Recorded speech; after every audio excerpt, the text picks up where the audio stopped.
చారిత్రక నగరం ఓరుగల్లు కాకతీయుల కట్టడాలను తిలకించేందుకు దేశ విదేశాల నుంచి వచ్చే పర్యాటకుల కోసం వరంగల్ కాకతీయ మ్యూజికల్ గార్డెన్ తీర్చిదిద్దారు. అది ఎలా ఉందో ఒకసారి చూసొద్దాం.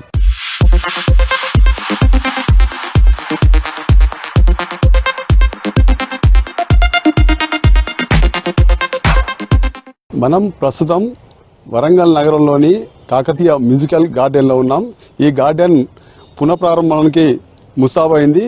ఇక్కడ పనులు 3.5 కోట్ల రూపాయల వ్యయంతో ప్రభుత్వం చేపట్టిన పనులతోటి ఒకవైపు దేశ విదేశాల నుంచే కాకుండా టూరిస్టులు, వరంగల్ నగర ప్రజలు ఆనందాన్ని పంచేందుకోసం కూడా ఇక్కడ ఏర్పాట్లు చేసిన పరిస్థితి ఉంది. ఇక్కడ 6 నెలలుగా ఇక్కడ కూడా మున్సిపల్ కార్పొరేషన్ పరిధిలో సంయుక్తంగా ఈ పనులు చేపట్టింది. 3.5 కోట్ల రూపాయలతోటి మొత్తం సుందరీకరణ పనులు చేపడుతుంది. ఒకవైపు పిల్లలు వస్తే ఆటలు ఆడుకునేందుకు ఆహ్లాదాన్ని కలిగించేందుకు ఆట వస్తువులతోని ఏర్పాటు చేయగా, మరోవైపు ఆహ్లాదాన్ని పంచేందుకు గ్రీనరీతోని పూల మొక్కలతో పాటు వివిధ రకాల ఔషధ గుణాలు కలిగిన ఈ మొక్కలను కూడా అన్ని ఏర్పాటు చేసి మొత్తం వాటిని సుందరీకరణగా తీర్చిదిద్దారు. ఈ 15 ఎకరాల విస్తీర్ణంలో ఉన్న ఈ మ్యూజికల్ గార్డెన్ ను మొత్తం సుందరీకరణ చేస్తున్నారు. ఇక్కడ కొందరు తిలకించేందుకు వచ్చారు. వన ప్రేమికులతో పాటు ఇక్కడ ఉన్న ప్రజలు వచ్చి ఎప్పుడెప్పుడు అంటూ చూసేయడానికి తిరిగిపోతున్న పరిస్థితి కనబడుతుంది. ఇక్కడ పర్యావరణవేత్త ఉన్నారు. చెప్పండి, ఈ గ్రీనరీ చూస్తే ఎట్లా అనిపిస్తుంది? నమస్తే అండి, నా పేరు దేశం కోసం ప్రకాష్, పర్యావరణ పరిరక్షకుడిని. ఈ గ్రీనరీ చాలా బాగుంది. ఇది గతంలో శాలిని మిశ్రా గారు ప్రారంభించారు. ఆ మేడం చొరవ వల్ల ఇది ఇంత కాపాడబడింది. ఇది ఇప్పటికీ కొనసాగుతుంది. గత కొన్ని సంవత్సరాలుగా ఇది తాత్కాలికంగా మూతబడినప్పటికీ వరంగల్ నగర ప్రజలకు అందుబాటులోకి తేవడానికి ఇప్పుడున్న మేయర్ కావచ్చు, ఇంకా కమిషనర్ గారు చొరవతోనే ఇది పనులు వేగవంతం అవుతున్నాయి. అయితే ఇక్కడ చూస్తే ఆట వస్తువులు ఉన్నాయి. ఇంకా మరికొన్ని ఆట వస్తువులు ఇంకా పిల్లలకు ఆహ్లాదాన్ని పంచడానికి తీసుకొస్తే బాగుంటుంది. అంతేకాకుండా ఈ చెట్లు చూస్తే ఇది అశోక చెట్టు. ఈ అశోక చెట్టు మీద ఎక్కువ శాతం ఉడతలు ఉంటాయి. ఆ ఉడతలు చాలా వరకు ఆ పండ్లను తిని విత్తనాలను వదిలేస్తూ ఉంటాయి. అంతేకాకుండా ఇక్కడ వేప చెట్లు ఉన్నాయి. వేప చెట్లు ఎక్కువగా పెరగడానికి కాకులు ముఖ్య కారణం అంటారు. ఎందుకంటే అవి ఆ పండ్లను ఇప్పుడు మనిషి పెట్టిన దానికంటే ఒక 70% వరకు కాకులే అవి తిని వదిలేస్తూ ఉంటే అవి ఆ చెట్లు ఆ విధంగా పెరుగుతూ ఉంటాయి. అంతేకాకుండా ఇక్కడ అటు ఆ పక్కన చూస్తే బటర్ఫ్లైస్ చాలా రకాలుగా ఉన్నాయి. ఇగో ఇక్కడ కూడా చూడొచ్చు. ఇది చాలా రేర్గా ఉంటుంది. ఇలాంటివన్నీ కూడా అంటే పర్యావరణ సమతుల్యతను కాపాడడానికి ఇలాంటి పార్కులు ఎంతో ఉపయోగపడతాయి. ఈ ప్రస్తుత పట్టణీకరణ నేపథ్యంలో ప్రజలంతా కూడా కాలుష్యం బారిన పడడానికి ఎక్కువగా ఉన్నది. కాబట్టి ఇలాంటి పార్కులను ఆహ్లాదానికి వినియోగించుకోవడానికి అవకాశం ఎక్కువగా ఉన్నది. అంతేకాకుండా ఈ పార్కులను ప్లాస్టిక్ రహితంగా కూడా తీర్చిదిద్దాలనేది నేను కోరుకుంటున్నాను. ప్రధానంగా ఈ ఒకప్పటి మ్యూజికల్ గార్డెన్ చూస్తే ఇప్పుడు మ్యూజికల్ గార్డెన్ చూస్తే ఎట్లా అనిపిస్తుంది? అప్పుడు శాలిని మిశ్రా గారు స్టార్ట్ చేసినప్పుడు కూడా చాలా బాగుంది. మేడం ఉన్నప్పుడు వరంగల్ చాలా అభివృద్ధిలోకి వచ్చింది. హరితహారం అప్పుడు మేడం స్టార్ట్ చేసినప్పుడు వరంగల్ మొత్తం ట్రై సిటీస్ అంతా కూడా ఇప్పటికీ ప్రతి ఒక్కరి మనసులో ఎవరున్నారంటే శాలిని మిశ్రా గారు స్టార్ట్ చేసిర్రు అనేది అయితే ఆ సింబల్ ఎంబ్లం మేడంకే వర్తిస్తుంది. తర్వాత వచ్చిన కలెక్టర్లు కూడా దాన్ని కొనసాగించారు. ఇప్పుడు ఇంకా బాగా మెరుగుపరచడానికి ఇప్పుడున్న ప్రస్తుత అధికారులు, నాయకులు మంచిగా సహకరిస్తున్నారు. కాబట్టి దీన్ని త్వరగా అభివృద్ధి పరిచి జనాలకు అందుబాటులోకి తీసుకురావాలని కోరుకుంటున్నా.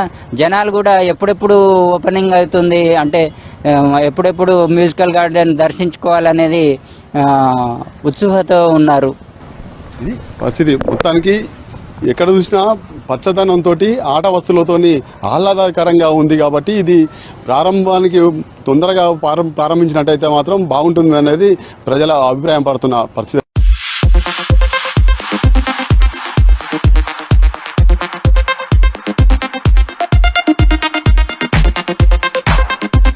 ఇప్పుడు మనము కాకతీయ మ్యూజికల్ గార్డెన్ పరిసరాల్లో ఉన్నామండి. ఈ గార్డెన్లో అనేక రకమైన పూల చెట్లు మరియు పండ్ల చెట్లు మరియు నీడనిచ్చే చెట్లను మనం ముఖ్యంగా మన నర్సరీలోనే పెంచుడు, అదేవిధంగా పబ్లిక్కి ఏ చెట్టు అయితే వాళ్ళకి మంచి ఆక్సిజన్ ఇస్తాయో రావి, వేప వంటి చెట్లను పెద్ద ఎత్తున నాటడము, మరియు ఆహ్లాదభరితంగా పిల్లలకు మరియు పెద్దలకు చూపరులకు ఆకట్టుకునే విధంగా బటర్ఫ్లై గార్డెన్ అని, అదేవిధంగా కొన్ని కీటకాలకి పక్షులకి ఆవాసం కల్పించే చెట్లను మనము ఈ పక్కన ఉండే భద్రకాళి చెరువు పరిసరాల్లో అనేకమైన పక్షులు కూడా ఇక్కడ వస్తుంటాయి.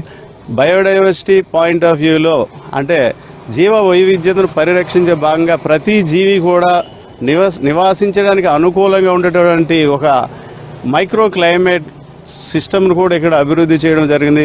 సృష్టిలో ప్రతి జీవి దాని ఆవశ్యకత ఉంటుంది.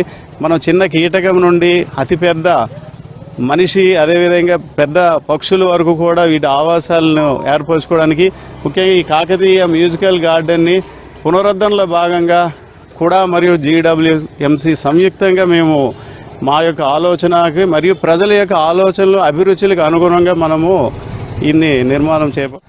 ఇక్కడ అంటే వరంగల్ నగరంలో పచ్చదనము డెవలప్ చేసేలో భాగంగా ఇక్కడ ఈరోజు మనం ఈ కూడా మరియు GWMC ఆధ్వర్యంలో రీజనరేషన్ చేస్తున్న మన కాకతీయ మ్యూజికల్ గార్డెన్లో అనేక రకాల మొక్కలు అంటే చిన్న పొదల నుంచి మొదలు పెడితే మహావృక్షాల వరకు కూడా గతంలో ఉన్నాయి. దాన్ని ఇంకా రివైవ్ చేసి ఇంకా పచ్చదనాన్ని పెంచి ఇందులో అనేక పక్షులకు కానీ లేకపోతే కీటకాలకు కానీ వాటికి ఆవాసం కల్పిస్తూ సృష్టిలో ఉన్న అన్ని రకాల జీవులకి అనుకూలమైన వాతావరణం కల్పిస్తూ అలాగే నగర పౌరులకు వాళ్ళ అభిరుచులకు అనుగుణంగా వారి ఆక్సిజన్ కానీ లేకపోతే సాయంత్రం వేళల్లో అన్ని రకాల వీళ్ళు ప్రజలు ఇక్కడికి ఇది ఈ రకంగా అంటే పచ్చదనాన్ని పెంచుకుంటూ అంటే పిల్లలకు ఆడుకునే విధంగా పెద్దలకు ఆహ్లాదకరమైన వాతావరణం కల్పిస్తూ ఇక్కడ ఈ పార్క్ అనేది డెవలప్ చేయడం జరుగుతుంది. ఇంతకుముందుకు ఎట్లుందో తెలియదు కానీ ఇప్పుడు బాగుంది. కలర్ పూలు చాలా మొక్కలు వచ్చినాయి. నేను ఇలా చేసే వర్క్ ఏంటంటే కలుపు తీసుడు, చెట్లు పెట్టుడు, కటింగ్ చేసుడు అవన్నీ చేస్తూ ఉంటా. వాటర్ గిన కొడుతూ ఉంటా రోజు డైలీ. ఇదే వర్క్ ఉంటుంది. ఇంకా కొత్త మొక్కలు వస్తే కూడా అవి పెడుతూ ఉంటాం. చిన్న పిల్లల లెక్క చూసుకుంటాం వాటిని ఖరాబ్ కాకుండా. ఇప్పుడు అందరు చూడొచ్చు బాగుంటుంది కానీ ఇంకా కొంచెం వర్క్ ఉంది, అది చేసేస్తే అయిపోతుంది. బటర్ఫ్లైలు కూడా బాగా వస్తాయి. బటర్ఫ్లై మొక్కలు ఉన్నాయి, వాటికి పూలు కూడా బాగా వస్తాయి. వాటికి అవి వస్తాయి బటర్ఫ్లైలు. దానిలో ముఖ్యంగా ఏంటంటే గత 10 ఏళ్ళుగా ఏదైతే కాకతీయ మ్యూజికల్ గార్డెన్ అప్పుడు 1995లో ఓపెన్ చేసిన గార్డెన్, అది వరంగల్ మన భద్రకాళి అమ్మవారి టెంపుల్ పక్కన ఉండేది. దాన్ని టీఆర్ఎస్ గవర్నమెంట్ నెగ్లెక్ట్ చేసి పక్కన పడేస్తే నేను చైర్మన్ అయిన తర్వాత దాన్ని టేకప్ చేసుకొని ఇప్పుడు మ్యూజికల్ గార్డెన్ మ్యూజికల్ ఫౌంటైన్ కూడా రిపేర్ అయింది. దాంతోపాటు చుట్టుపక్కల ఏరియా కూడా అంతా డెవలప్మెంట్ చేసినాము. ఎందుకంటే అక్కడ ఈ మధ్యతరగతి కుటుంబాలకు వాళ్ళకు ఏదైనా ఫంక్షన్ చేసుకోవాలన్నా, వాళ్ళు అక్కడ పోయి ఎంజాయ్ చేయాలన్నా కూడా వాళ్ళకు అట్లాంటి ఫెసిలిటీస్ కూడా అక్కడ ప్రొవైడ్ చేయడానికి ప్రయత్నం చేసి 3 కోట్లు ఖర్చు పెట్టి దాన్ని కూడా అప్డేట్ చేసినాము. ఈ వారం 10 రోజుల్లో దాన్ని కూడా ఇనాగ్రేషన్ చేస్తాము. అది కనుక వస్తే అక్కడికి వచ్చిన భద్రకాళికి అమ్మవారికి వచ్చిన టెంపుల్కి వచ్చిన భక్తులకు కూడా పక్కన రిక్రియేషన్ కింద అది ఉంటుంది. పక్కన ఇప్పుడు ప్లాంటోరియం కూడా రిపేర్ అయింది కనుక మొత్తం అది ఒక టూరిస్ట్ హబ్ తీరుగా తయారైతుందని చెప్పి. అదేవిధంగా మనకి తెలంగాణలో చూస్తే ఎక్కడ కూడా మ్యూజికల్ గార్డెన్ లేదు, హైదరాబాద్లో కూడా లేదు ఇంత పెద్ద మ్యూజికల్ గార్డెన్. సో అందుకనే దాని మీద దృష్టి పెట్టి దాన్ని చేసినాము. ఎందుకంటే మనం చూస్తే వీకెండ్లలో హైదరాబాద్కి వెళ్ళి చాలా మంది టూరిస్టులు వస్తున్నారు. వచ్చినప్పుడు వేస్తంబల గుడికి పోతారు, భద్రకాళికి పోతారు, వరంగల్ ఫోర్ట్కి పోతారు. సో వాళ్ళకి ఇది కూడా ఒక అడిషనల్ అట్రాక్షన్ కింద ఉంటుంది. ఇంటర్నేషనల్ టూరిస్టులు కూడా చాలా మంది వస్తారు కనుక వాళ్ళకి కూడా వాళ్ళ కంట్రీలో ఏ విధంగా అయితే ఉంటుందో ఆ విధంగా ఇక్కడ మనం దాన్ని రూపుదిద్దాం.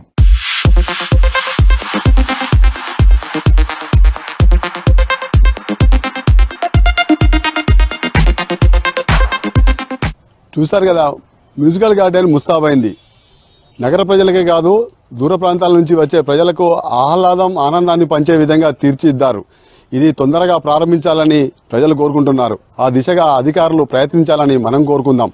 వీడియో జర్నలిస్ట్ రాజుతో అశోక్, విజిక్ న్యూస్, వరంగల్.